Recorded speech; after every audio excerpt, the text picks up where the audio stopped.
Pronto, gente boa, já começou o Globo Esporte, começou o Brasileirão também. O Fluminense perdeu, já demitiu o Mano Menezes. Flamengo e Botafogo jogaram bem, mas não venceram. Quem salvou a rodada dos cariocas, como eu disse agora lá para Mariana Gross no RJ, foi o Vasco. Caldeirão ferveu, Verratti apareceu, jogou bem e o time da virada buscou os 3 pontos para cima do Santos. 3 semanas, só de campo e bola. Foram dias de treinamento até chegar a essa hora. Tempo que Vasco e Santos tiveram para se preparar para a estreia no Campeonato Brasileiro. Uma estreia com festa de som e luzes em São Januário. Ingressos esgotados, quase 20 mil torcedores. O clima que todo apaixonado por futebol adora. A torcida do Vasco tomou conta. E no meio disso tudo, o pirata Pablo Verratti, que estava com o filho, o piratinha, Vitório, no colo. Nome sugestivo, né? Era tanta saudade de vencer que Coutinho não esperou nem 2 minutos para chutar a primeira bola no gol. As expressões do meia vascaíno indicaram que os primeiros 45 minutos dos donos da casa deixaram a desejar. O time saiu atrás do placar depois de um erro na saída de bola. Paulinho tocou mal. O Santos aproveitou e Barrial fez 1-0. Barrial na saída do Léo Jardim, cutucou sobre o goleiro por outro ângulo. Coutinho tentava, mas sofria. Numa chance rara, a cavadinha de Nuno Moreira foi bloqueada por Zé Ivaldo. Chegou o intervalo e a história mudou. Carille, mesmo criticado por alguns torcedores, deu o recado no vestiário. Voltar a fazer o que estava planejado, independente do resultado, né, que a gente tivesse a cabeça no jogo ali e fizesse o simples bem feito, principalmente o simples. O simples pro Vasco nos últimos tempos é bola pelo alto pro Verratti, de preferência quando ela sai dos pés de Lucas Piton. O argentino escorou e o português Nuno Moreira fez o gol de empate. Verratti, um armador de cabeça dentro da grande área, inverteu uma bola espetacular. Nuno saiu mancando porque bateu no Gil na hora da finalização. Dor de alegria, né? Convenhamos. Lá atrás, Léo Jardim fez o que ele está acostumado. Léo Jardim para salvar o Vasco! Voltando pro ataque vascaíno, lembra da história de fazer o simples, né? Pois é, Piton e Verratti. Gabriel Brazão brilhou, uma defesaça. Espalma, sensacional, Brazão! Verratti não acreditou, debateu o lance com Piton e talvez tenha pensado. Nem sempre é força, às vezes é jeito. Hugo Moura sofreu a falta perto da entrada da área. Payet partiu para a cobrança e o Pirata decidiu. Verratti, o artilheiro da temporada. Enlouquece o torcedor cruzmaltino em São Januário e em todo o Brasil. Uma casquinha sem tanta potência e muito precisa. O lance que determinou o placar final. Graças ao gol de Verratti, o Vasco começa o Campeonato Brasileiro com uma vitória. No ano passado, também começou assim, 2-1 sobre o Grêmio, aqui em São Januário. Em 2025, 2-1 sobre o Santos, em São Januário. Um gás importantíssimo para o que vem pela frente. Depois de 5 anos, o Vasco vai voltar a disputar uma competição internacional.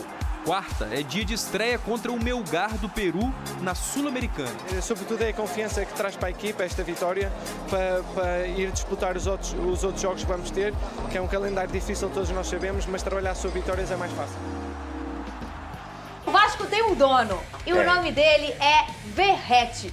Lucas Pedrosa, ele é a alma desse Vasco da Gama e desde que ele chegou, não é de hoje, né, ô Pedrosa? Você gostou do seu Vasco? Gostei bastante, até porque uma vitória importante dentro de casa, sem dúvida alguma.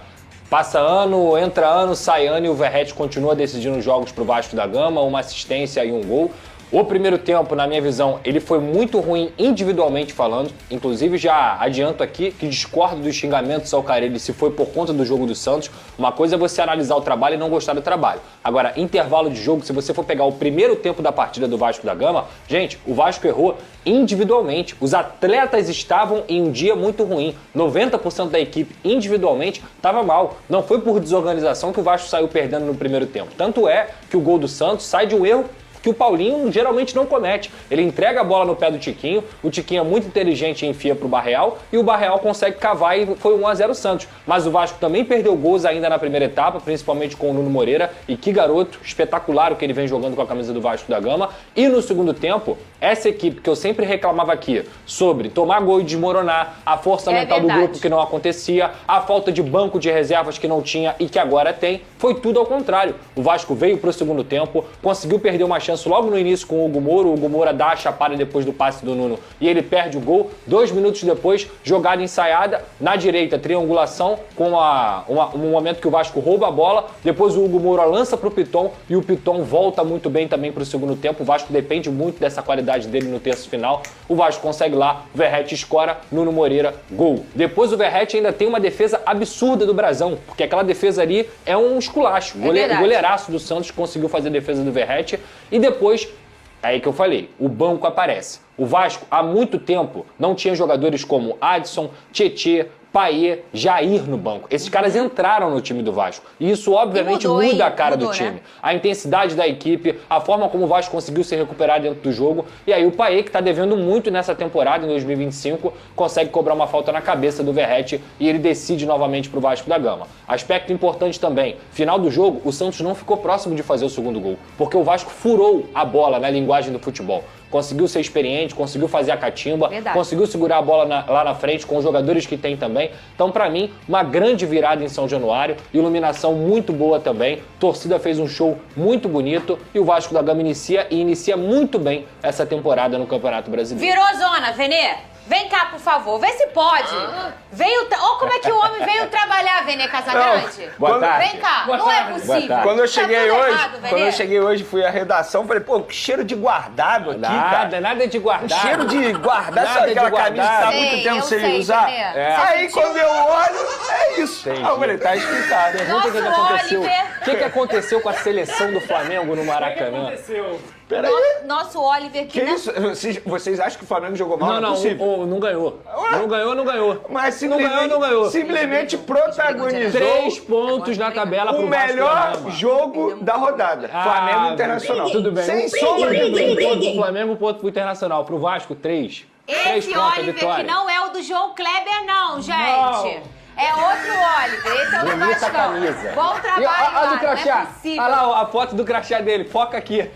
É com a camisa do Vasco. Exatamente. Só o SBT permite isso. Olha só. Um beijo, Oliver. O dia que a gente precisar fazer o quadro, a gente faz com o Oliver de outro jeito. Que aquele lá não dá pra fazer aqui, Venê, não é o nosso perfil. Mas é o seguinte, eu quero que você me explique o gol. Antes disso, você achou que o Caixinha... Não vamos tirar o mérito do Vasco, não. O Pedrosa já trouxe todas as flores aí, tudo que aconteceu de positivo.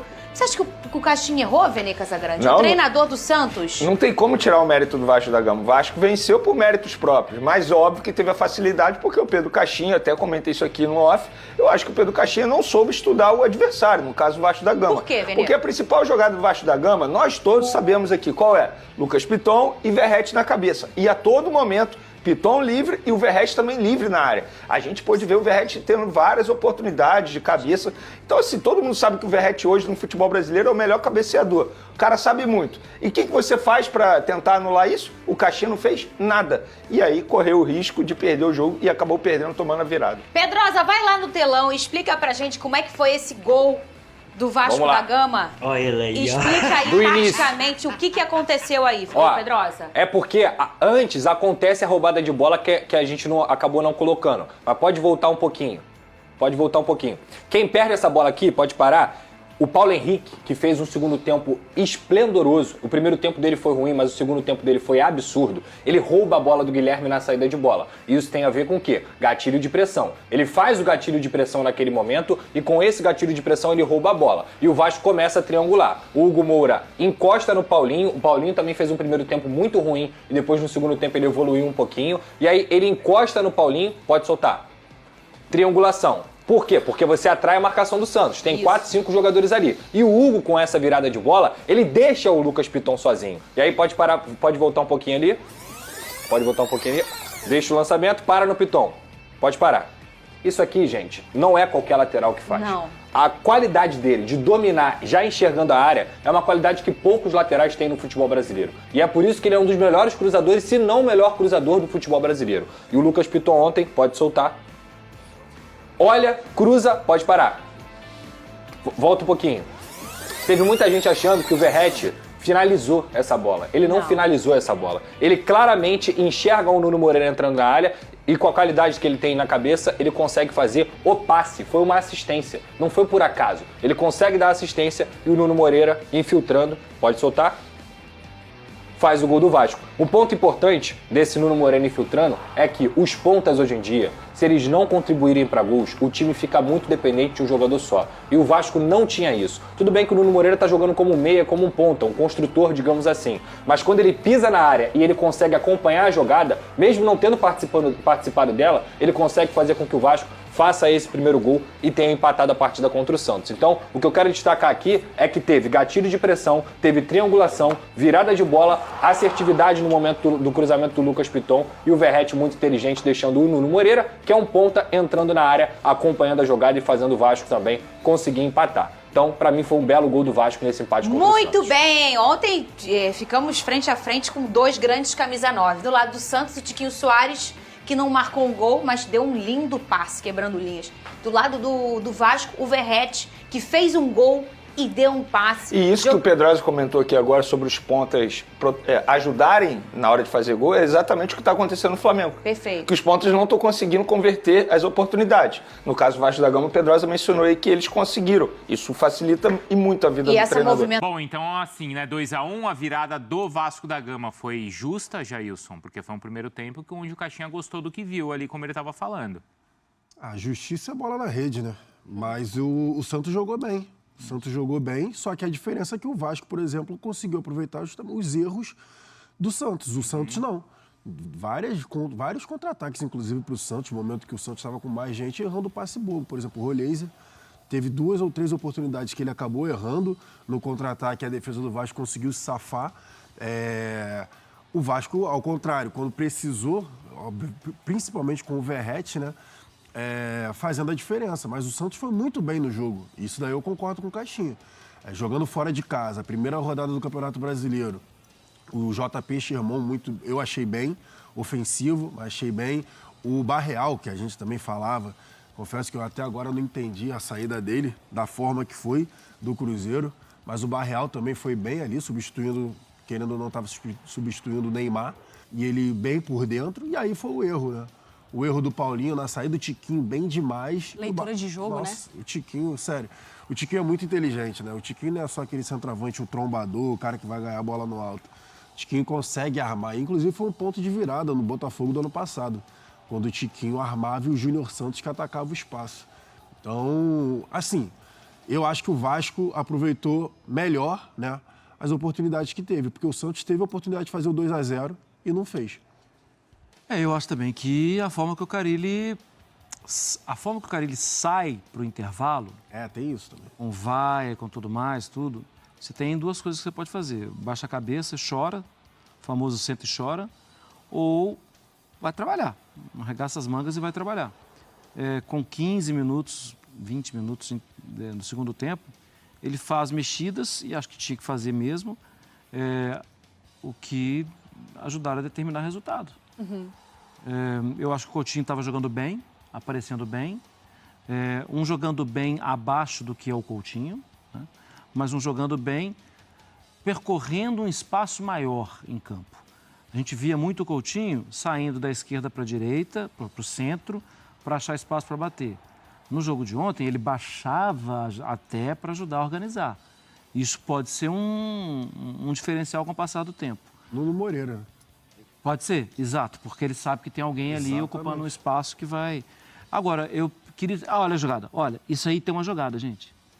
A movimentação na cobrança de falta já dá uma quebrada na atenção dos jogadores do Santos. Um sai, não sabe se o passe vai vir lá, se você olha que não pode, porque o Verratti não pode. Ainda mais desmobiliza qualquer coisa, menos o marcador do Verratti. Em cima do Verratti. Mas eu falei com o Marra só para falar aqui no ar, né? Sabe o que eu acho que aconteceu também com a defesa do Santos? Primeiro que eu acho um absurdo você deixar o Verratti sozinho na área. Mas só para pontuar, o Payet que é um cara que cobra falta de forma direta e bate bem. Acho que todo mundo ali ficou, mesmo sendo longe, todo mundo ficou com e o Payet se prepara da mesma forma para bater escanteio, falta do mesmo jeito. Então eu achei que a defesa ali do Santos pensou que ele fosse bater direto. E aí, quando ele foi chegando para a bola, ele só aproveitou justamente a falta de atenção ali. Mas foi bem, hein? E foi bem demais, e cavou no Verratti. Ali é óbvio que é combinado, né? Claro, sim. Um sai, o outro movimento, o Verratti faz um movimento. A barreira se desmonta. Até mesmo se ele fosse bater direto... Ia ter problema o Brasão, porque desmontou completamente a barreira.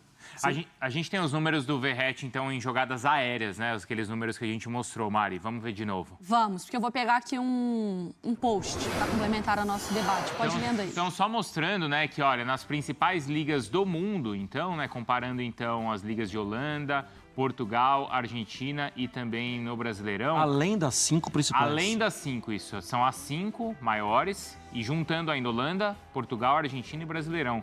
O Verratti está entre os jogadores que mais vencem, então, jogadas aéreas. Ele aparece em 6º lugar. É impressionante como é o aproveitamento, então, isso tudo desde a estreia do atacante no Brasileirão de 2023. Quando o Verratti dá assistência e depois, obviamente, faz o gol, enfim, na transmissão do Casé, o Casemiro, que é conhecido por ser um torcedor do Vasco, ele enlouquece e fala que é o melhor cabeceador do mundo. E aí, beleza, Casé. Só que aí Donan, Fernando Campos, abriu as redes sociais e postou: papo sério. É exagero colocar o Verratti como o melhor cabeceador do mundo atualmente?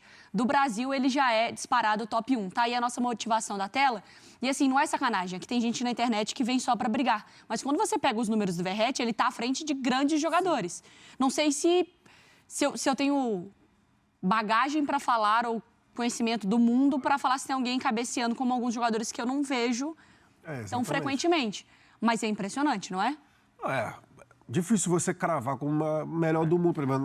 Aí é a minha opinião e a minha concepção. Não consigo assistir tudo a ponto de cravar que o Verratti é o melhor do mundo no quesito cabeceio. Mas no Brasil é de longe, do continente sul-americano de longe também, porque o Verratti é brincadeira, cara.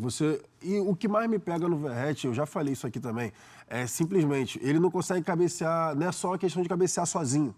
Porque tem vezes que o cara cabeceia sozinho. Tipo ali, ele conseguiu se desvencilhar, acho que foi do João Vitor, que estava na marcação dele, ele dá um cabeceio muito forte e o Brasão faz uma defesa absurda. Mas geralmente, o cabeceio do Verratti é o que ele faz na assistência.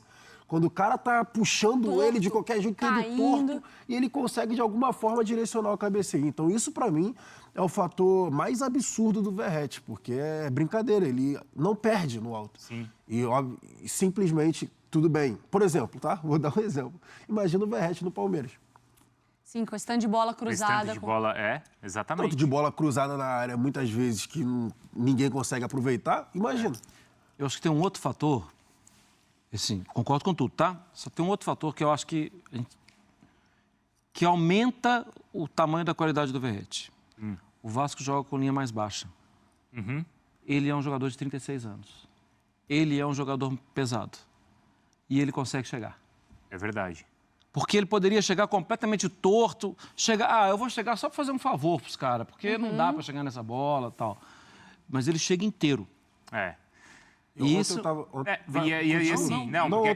aqui no Brasil, o tamanho dele. Por ele jogar para marcar, e ele precisa descer para marcar. Por ele jogar com linha baixa, muitas vezes é jogada, né, lançamento direto para ele, e aí ele leva vantagem. Por exemplo, comparando com alguns caras aqui do Brasil, quem tem essa característica? O Caleri, o Daverson, o Flaco, né? Então ele tem essa vantagem e outra. Proteger a bola e... Talvez também não dê para compará-lo com... Talvez o número dele seja maior em relação a outros grandes atacantes, porque o Vasco usa essa jogada. Eu não sei, por exemplo, se o City joga tanta bola na área pro Haaland sempre estar brigando. Em determinado momento o Vasco só jogava assim, né? Isso, e é justamente com o Piton, principalmente. Exatamente. Foi por isso que o Vasco teve um momento que ficou previsível. Que era a bola na esquerda, o Piton cruzava e o Verratti. E mesmo assim era difícil de marcar, né? Mesmo você sabendo que é exatamente isso que eles vão fazer, eles vão lá e fazem. Ele ganha mais do que o Lewandowski, mas o Barcelona levanta a bola toda a área na área pro Lewandowski. Tem outras formas de jogar. Ontem eu estava observando só da defesa do Brasão, eu fiquei... justamente chama atenção por ser o Verratti. Eu fiquei olhando pro Verratti, eu não olhei mais pro Piton, tá? A bola caiu do lado esquerdo e eu fiquei olhando pro Verratti assim. Cara, o Verratti estava na ponta da área de lá, na outra ponta da área ele ficou paradinho assim. Aí ele só ficou assim, ó. Ele deu uma pontada assim. no meio da área. Eu não olhei mais pro Piton. Sei. E aí depois eu só fui ver a bola chegando. Serve aquela mesa ali, ó. Exatamente. E aí ele vai, o João Vitor já ficou pelo caminho. João Vitor não, o zagueiro do Santos, agora não lembro quem foi, mas enfim, ficou pelo caminho, foi o Zé Ivaldo? Acho que foi o Zé Ivaldo. O Zé Ivaldo. Acho que foi o Zé Ivaldo. O Zé Ivaldo ficou pelo caminho e o Verratti foi lá sozinho, fez aquele cabeceio. Mas o quanto também ele consegue desvencilhar a marcação. O Zé Ivaldo e Gil. Eu acho que foi o Zé Ivaldo. Zé Ivaldo ficou e aí o Verratti E aí cabeceou, o Brasão também faz a tem defesa. muito. Então, na bola aérea, o Vasco que conseguiu muitas vezes ter troca de passes, e eu até peguei um número aqui interessante, o Vasco foi o segundo time que mais teve trocas de passes com mais de 9 passes incluídos. O primeiro foi o Fluminense, com 34, o Vasco teve 28 sequências com mais de 9 passes. Isso, para Vasco, é muito raro. Eu acho que a grande diferença está aí. Num Carille que faz o Vasco tentar trabalhar um pouco mais a posse de bola do que trabalhava no passado. Agora, isso acontece também porque o Santos que não consegue entender o que normalmente o Caixinha pede, que é uma marcação mais ativa, mais intensa. O Santos, nesse minuto de troca de passes do Vasco antes do primeiro gol, tem uma marcação que eu chamo de marcar com o olho, né? Fica olhando, olha. Ninguém aperta, ninguém encosta, ninguém tenta dar o bote. E aí o Vasco vai crescendo, encontrando os espaços. O Vasco, bem lembrado por você e bem destacado, com uma bela troca de passes até o gol, explorando bem a bola aérea, do técnico Fábio Carille, que, segundo vários santistas do ano passado, era uma porcaria. E segundo vários vascaínos que no primeiro tempo fizeram um corinho indecoroso para ele, que foi para o ar, quando estava 1-0 para o Santos, pro Santos. E o Carille, mas isso me lembra o começo do trabalho do Carille no Vasco, que ele falava de implementar esse estilo, e o pessoal, meio por brincadeira, meio para chamar atenção, propôs aquela coisa assim, nossa, será que é o Carille Guardiola? Eu diria não, eu acho que é o Carille Parreira. O Parreira tinha essa filosofia de ficar com a bola, que ele tem uma frase, ele falava assim, enquanto a bola está com a gente, nós não corremos perigo. Sim. Então é até mais um jeito de se defender. É que é muito difícil você conseguir manter essa posse de bola, porque normalmente a marcação é muito intensa. Então, aconteceu, né? O Vasco sofreu o gol em cima disso. Não foi nem de marcação intensa, foi de um erro mesmo de passe do Vasco. E é difícil porque o adversário marca muito, porque o Vasco não tem exatamente esses jogadores com tão alta qualidade técnica para fazer esses passes. Qualificou um pouco, é verdade. O Nuno Moreira já mostrou ser um jogador que tem essa capacidade, tecnicamente é um bom jogador. Acho que é um acréscimo de qualidade ao time do Vasco. O Paulinho, embora tenha errado o passe, sabe fazer isso. O Tietchan, que é o reserva dele, entrou no segundo tempo, também é bom de passe. Você conseguindo tirar um pouco mais do Coutinho, que continua devendo, mas o Coutinho também é um jogador que dá bons passes. O Payet, quando entra, melhora ainda mais, só que não consegue jogar muito tempo. Mas você vê que a bola, sabe, é um jogador de alto nível. Então, se o Vasco... Também acho que o jogo de ontem não foi exatamente um jogo para você ter uma percepção decisiva sobre essa troca de passes do Vasco, porque justamente o Santos não foi um time muito intenso na marcação.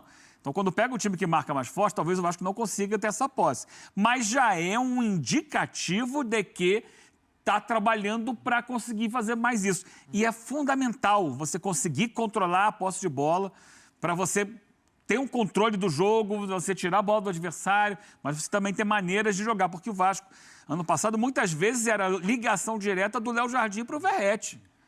E aí vê o que sobra ali no campo de ataque. E não é que você descarte essa situação de jogo, que pode acontecer, mas ela não pode ser a principal, a única alternativa do Vasco. Então, ainda não é um jogo para medir se esse vai ser o futebol do Vasco ao longo do campeonato, mas a intenção de trabalhar um pouco mais a bola é positiva, pensando no que tem pela frente. E dentro do jogo de ontem, para mim, um aspecto que me deixa muito esperançoso dentro do jogo coletivo do Vasco, queria reforçar, é o Nuno Moreira. Assim, são 3 jogos só, tudo bem, fez gol ontem, fez gol na derrota para o Flamengo, deu assistência na Copa do Brasil, mas mais do que esse retorno técnico, né, que ele já deu, sendo importante na construção, eu acho que ele pode acrescentar em muitos aspectos. Por exemplo, ele tem jogado aberto pela esquerda, mas com essa movimentação de ir para a área. Tanto que ele aparece dentro da pequena área para fazer o gol.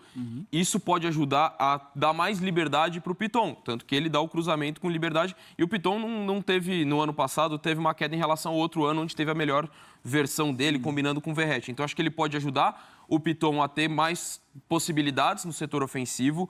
Ele indo para dentro, acho que, e sendo um cara tecnicamente bom, eu acho que ele pode trazer mais o Coutinho para o jogo. Então, acho que a presença do Nuno Moreira pode ser positiva para o jogo do Coutinho e, consequentemente, para o Verratti, tendo mais possibilidade de cruzamento com o Piton. Então, assim, mais do que o retorno técnico, eu acho que, taticamente, o Nuno Moreira caiu muito bem nesse time do Vasco. Estamos falando só de 3 jogos, ainda é pouco, mas eu achei ele muito positivo em muitos aspectos. E como eu falei para mim ontem, lógico, o Verratti acaba sendo o protagonista por tudo que ele representa, pelo gol de cabeça, pela assistência, mas acho que ainda a atuação, pensando no jogo como um todo, a influência que teve ao longo do jogo, para mim a atuação do Nuno Moreira ela ainda foi mais chamativa do que a do Verratti.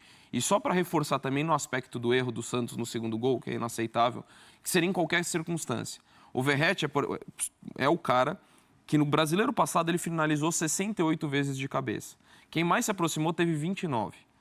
Então, só para reforçar isso, o quanto que é inadmissível o erro do segundo gol. A bola cantada, não pode acontecer aquilo. A bola cantada. O cara tem até a bandeira da torcida do Vasco com a cara dele. Todo mundo sabe qual é o ponto forte dele. Agora, sinceramente, você tem que explicar isso para um jogador como o Gil a essa altura da vida, ou como o próprio Zé Ivaldo, que já é experiente, né? E sobre quem tem responsabilidade do Caixinha nisso? A gente já vai ouvir o Marcelo Teixeira, presidente do Santos, citando, inclusive, que teve muito treinamento, etc. e tal, e no Mas jogo... ele me pareceu decepcionado na coletiva. Então é sinal de que pensou-se nisso, só não se executou. Pra gente que... É isso aí, família vascaína. Uma ótima noite a todos. Eu tô chegando com tudo depois dessa grande vitória do Vasco em cima da equipe do Santos, né? Vitória de virada. Partidaça do Lucas Piton, que lateral esquerdo, sensacional, cruzamento dele é cruzamento certeiro, e o Verratti, nosso artilheiro, o cara assim, é o melhor cabeceador, né, de toda a América do Sul, um cara que pode estar marcado, pode estar desmarcado, né, ele transforma cada cabeçada em gol, é um cara assim que sensacional, ídolo do torcedor vascaíno, é um cara que não pode sair do Vasco, né? Um cara que realmente vestiu a camisa vascaína, e como é bom, né? Como é bom ele ver dando assistência para o Nuno Moreira, que é outro jogador muito qualificado, né? Estou muito contente, estou muito feliz com tudo isso que vem acontecendo com o Vasco da Gama. Paê entrando no segundo tempo, né? No segundo tempo agora o Vasco, né, tem banco de reservas, tem o Jair, né? Tem o Adson voltando, ganhando confiança, né? Então assim, estou muito confiante, vamos torcer para que o Vasco a partir de agora deslanche, né, e possa ser uma equipe muito competitiva nessa temporada. E agora falando sobre Mercadão da Bola, tá aí, ó, um cara que pode brigar pela titularidade com o PH, que está se desgastando muito na lateral direita. Vasco terá muitos jogos, né, e a diretoria do Vasco acredita que o Martirena, que joga pelo Racing, foi campeão, né, em cima do nosso rival aqui carioca, Botafogo, e também ganhou a Copa Sul-Americana em cima do Cruzeiro. É um cara assim muito experiente, um cara muito ofensivo, né? Parece um pouco também com o PH, então assim, chega para agregar cada vez mais ao elenco do Vasco, um pedido exclusivo do técnico Fábio Carille, um jogador que está valorizado no mercado. Agora o Pedrinho pode formalizar uma proposta para esse jogador a qualquer momento, porque a gente sabe que só tem um PH ali por aquele lado direito, tem um Pumita, mas o Pumita a gente sabe que a qualquer hora pode sair do Vasco, né? Então assim, esse jogador chega, né? O Vasco pode formalizar uma proposta oficial para o lateral direito argentino Martirena. Então assim, para mim, né, receber essa fonte agora, né, uma baita de uma notícia para o torcedor do Vasco. Não tem nada certo, mas vamos torcer para que o Vasco consiga acertar com esse jogador e que ele venha e ajude muito o Vasco da Gama nessa temporada. Eu tô indo nessa, amigas e amigos. Se inscreva no canal, deixa o like, o sentimento não pode parar. Fiquem com Deus!